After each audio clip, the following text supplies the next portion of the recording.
This is a download for The Philosopher's Arms, pints and philosophical puzzles presented by Matthew Sweet.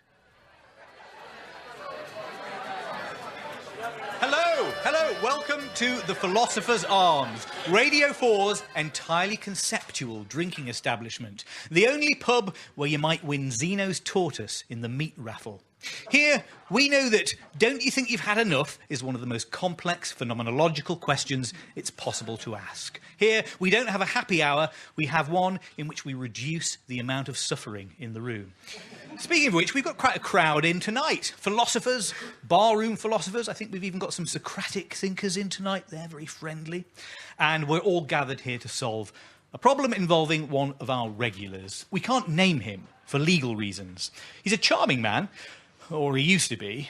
Recently, though, he's developed some rather unpleasant habits. He lights the matchsticks in the cribbage board.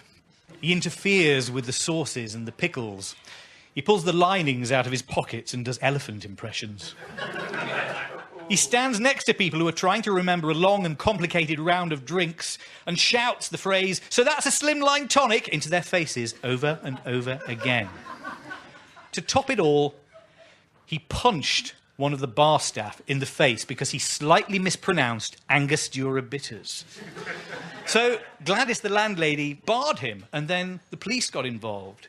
He's on remand for assault now. But a couple of days ago, he collapsed in his cell. The doctors found that he had a brain tumour. They whipped it out, and he was back to normal. He wants to come back now and apologise. But Gladys, the landlady, isn't keen. We need your advice on this question. Tap your glasses if you would send him down.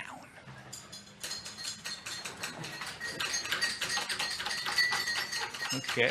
Opinion slowly building there from a hesitant start. Tap your glasses if you would show clemency. A clear majority. Who thinks that this man should be held responsible for his actions? Yes, I think he should, because after all he did commit the act. I would have obviously liked to show him some clemency, but I think he has to take responsibility for his actions, no matter whether he was ill or not. If he's done it, then I might not send him down for life, so to speak. No, give him time to think and consider. The way this man behaved in the pub context was absolutely appalling, so send him down as far as I'm concerned. Well, you could argue that actually he wasn't the same person. So by having this sort of like just strange little part of his brain that wasn't working, then that actually was the thing that had altered his entire personality. You should be taking it out on the disease, as it were, rather than the man himself. So the tumour is responsible here, rather than the man in whom the tumour resides. Exactly. You're talking about being rude. What if it was something like flatulence? You know, someone's developed this problem and they spend the whole time wherever they go. Are you going to just, ostracise someone for that? Really? Definitely. That's an excellent analogy. So it seems to me that our decision here hinges on whether our regular was acting of his own free will, whether this behaviour was voluntary or involuntary. It's time for me to introduce you to this week's house philosopher, who I can tell you is a lot nicer than our house red. Wayne Martin.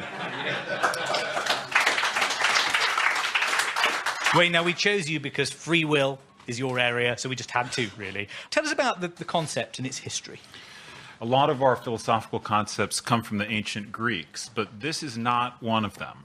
The ancient Greeks, you may remember from Greek mythology, really believed in fate. A lot of our actions, we may think we're making our own decisions, but like Oedipus, we're just caught up in circumstances totally beyond our control.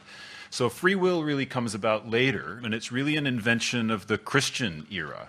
It's really Augustine who invents it around the 4th century AD.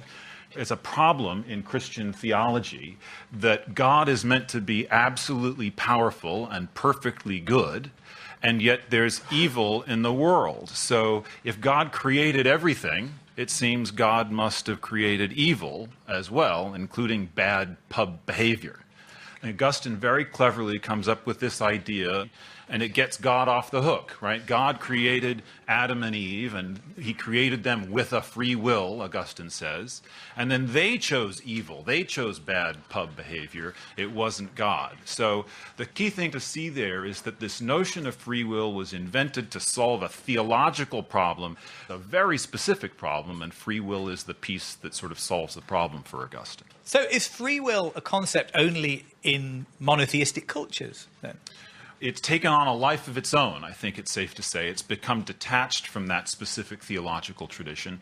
So the key positions there in philosophy and in theology, on the one hand, you find compatibilists like David Hume and Dan Dennett. They think that you can have free will even along with determinism in the universe. And then there are incompatibilists like the Baron de Holbach and Cohen and Green more recently, who think this free will business is just a myth. It doesn't really stand to scientific scrutiny. And it's something that's just convenience of some sort. Yeah, it's very much tied up with praise and blame and punishment, right? I mean, think back to that theological context, right? If God created evil, then we should be blaming him rather than worshiping him. If Adam and Eve and you and I did the evil, then we should be punished. So it's a supporting bit of metaphysics to support our practices of punishing people, basically. Anybody have any thoughts about this? I mean, Wayne has just evaporated the concept of free will, which may be rather important to some of you. Yes, sir? I think free will is a transitory thing. My free will now is totally different to what it was when I was a teenager. When I was a teenager, my free will was impinged by my parents not letting me out because I might get drunk. Now my free will is impinged by my wife not letting me in because I am drunk. Well, can I just say thank you for letting him come here tonight, then, in that case? At least some of the people in this room, the majority, I think, have decided that our regular isn't responsible for his bad behaviour. As this man now has a big bandage on his head, some of us here thought it might be nice to send him away on a little recuperative holiday.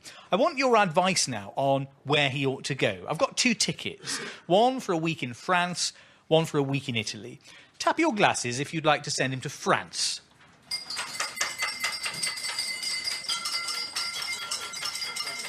OK. Tap your glasses if you'd like to send him to Italy.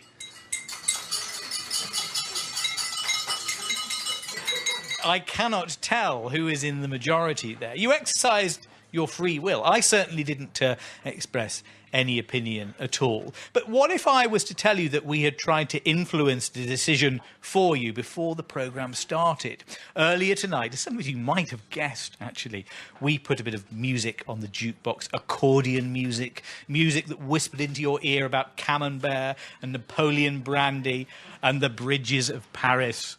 Let me introduce you now to the woman who has just tried to make Pavlov's dogs of all of you. Gemma Calvert, who is managing director of the neuromarketing company Neurosense. Gemma, there were certainly thoughts about La Belle France circulating in that room. What was going on? Over the last sort of 20 to 30 years, now that we've been able to see inside people's brains when we're doing all sorts of tasks, we can see your subconscious plays a much, much bigger role in determining behaviour than we had ever thought possible. It determines things like who you love, what you buy, the decisions we make, and so forth. Now, marketers have tapped into this as well, and there's an experiment in the States a few years ago in the supermarket, and the marketers would play either German music or French music.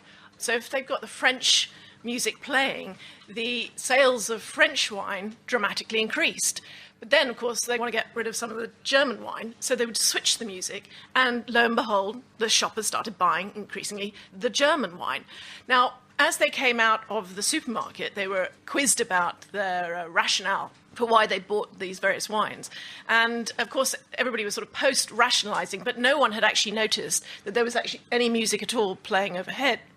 There are so many influences out there in the environment that act on us, and, you know, we just don't have any insight into it. So what are the implications of this, then? Are those influences so powerful that we should put the idea of free will to one side and think of ourselves as the sum of those influences?